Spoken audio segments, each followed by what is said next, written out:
সময়ে এসে দেখেন আমাদের এই যে যখন জুলাই অভ্যুত্থানটা হলো তারপরে আসলে এক একজন কোটিপতি হওয়াতে ব্যস্ত হয়ে গিয়েছিল, এখানে সেখানে দৌড়াদৌড়ি করতে করতে একদম পাগল হয়ে গেছে।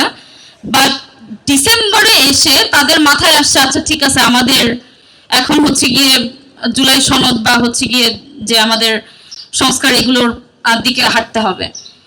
কিন্তু যেই মানে জুলাইয়ের পরপর যদি এই জিনিসটা নিয়ে ভাবা যেত তাহলে আসলে তখন ওই সময়টাতে কারোর মানে মানে রাষ্ট্রপক্ষ থেকে হোক বা অন্য কোথাও থেকে আসলে না করার কোনো সুযোগ ছিল না।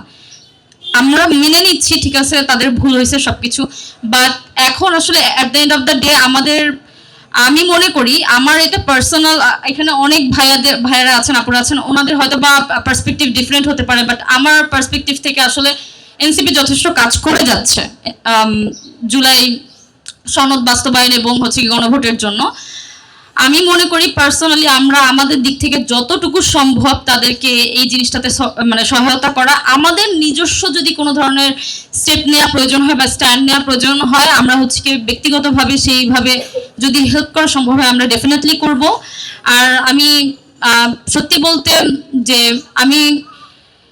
আমি নিজে হচ্ছে গিয়ে যখন গণভোটের পক্ষে যখন রায় দিয়ে আসি বাট সেটা যখন বাস্তবায়ন আমি হতে দেখি না আমার চোখের সামনে, সেটা আসলে খুবই কষ্টদায়ক একটা ব্যাপার।